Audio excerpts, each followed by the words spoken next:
Hola, hoy quiero compartirte acerca de qué hacer y qué no hacer en el caso de una separación. Estas son preguntas que me llegan muy constante en mi trabajo como abogada y que hoy quiero compartírtelas como si estuviéramos hablando en una conversación y en una asesoría a la vez. Entonces, primero, pues voy a decirte qué hacer o sobre qué se tiene que resolver al momento en el que haya una separación.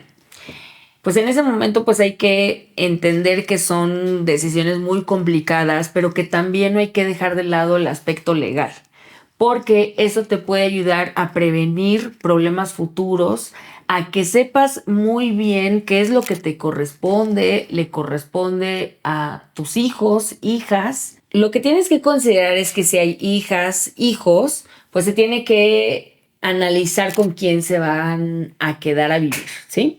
Que esto se llama técnicamente la guarda y custodia. Es decir, quién va a tener su cuidado, en qué domicilio van a vivir, quién va a estar bajo el resguardo de quién van a estar, ¿sí?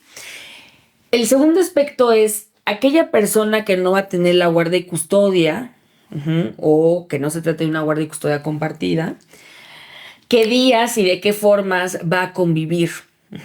Se pueden establecer convivencias que sean abiertas, por ejemplo, puedes establecer un horario, puedes establecer si estas van a ser supervisadas o no, es decir, si tiene que haber personas presentes, en este caso la persona quien ejerce la guardia de custodia, incluso pueden ser en el tribunal cuando las niñas y los niños se encuentran en riesgo. Lo que también hay que considerar es el tema de la pensión alimenticia. Una pensión alimenticia, pudiéramos pensar que la palabra alimentos pues solamente quiere decir el dinero o los aspectos para subsistir como alimento per se en sí mismo.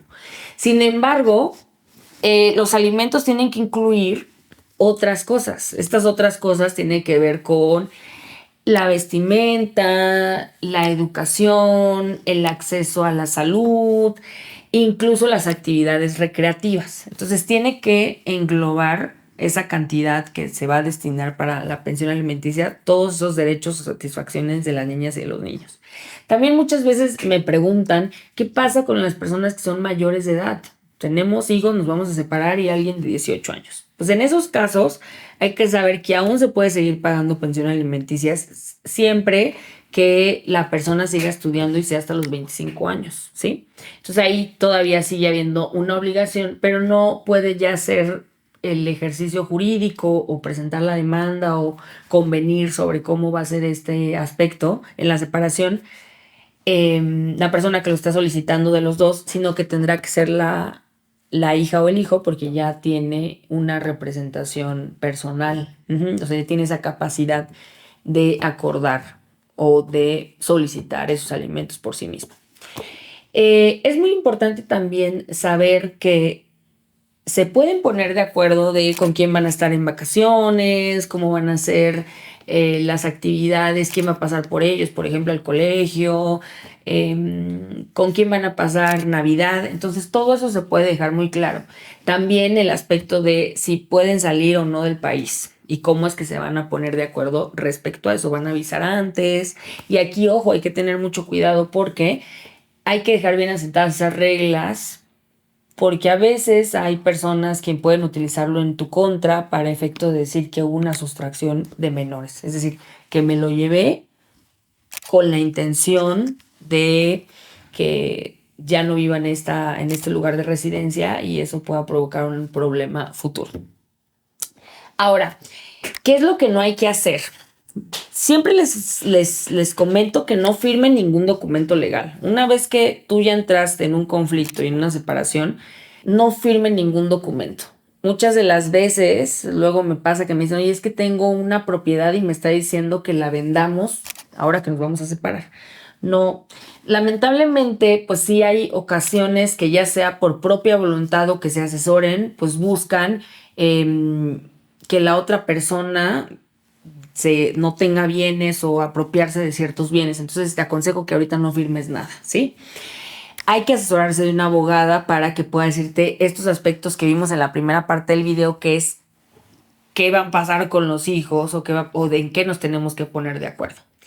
También lo que aconsejo es que no renuncies a una pensión compensatoria o sepas que tienes derecho a que aquella persona que trabajó y aunque tú no lo hayas hecho, tiene que darte los frutos o parte de los bienes que adquirió durante el matrimonio. ¿Por qué? Porque aquella persona que se dedicó preponderantemente al cuidado de los hijos y a los labores del hogar, tiene derecho a pedir una pensión compensatoria por ese trabajo que no es remunerado o que no se reconoce, pero que tiene un valor. Y que la lógica es de la pensión compensatoria que aquella persona que pudo generar bienes, pues dedicó menor tiempo a aquello que es elemental para la vida, que tiene que ver con los cuidados propios y de sus hijos, y los quehaceres domésticos, y que ese mismo trabajo le permitió obtener la riqueza que ahora tiene. Entonces hay que tener claro que es un derecho, porque también pasa muchas de las veces que la contraria parte hace un convenio, renuncian a la compensación y entonces esta ya no se puede exigir. También es importante, que ya lo anunciaban en la primera parte del video, pero no te lleves a otro país o a otro estado a tus hijos en un acto de que quieras cambiar de domicilio, sino que es necesario avisarlo a un tribunal. También en el caso de que se esté viviendo violencia, pues ahí cambia completamente la situación, que si pudieran salir para protegerse a sí mismos, pero hay que ver los casos en concreto. Espero estos generales te sirvan para que sepas qué es lo que tienes que preguntar, qué es lo que tienes que saber, pero siempre hay que acudir a una abogada, un abogado para que conozca tu caso en concreto. Analice los riesgos y las particularidades, porque también, por ejemplo, puede que estemos hablando de un caso de una sociedad que construyeron en conjunto, que también me ha pasado, o que esta persona sea dueño de una empresa y entonces pues habría que analizar el tema de las acciones, por ejemplo, por citar un ejemplo. Entonces, hay muchas particularidades, hay casos que hay que tomar medidas más inmediatas por temas de violencia y pues es por eso que hay que estar muy bien asesoradas. Pues bueno, hasta aquí nos quedamos. Espero tus comentarios y nos vemos en la próxima.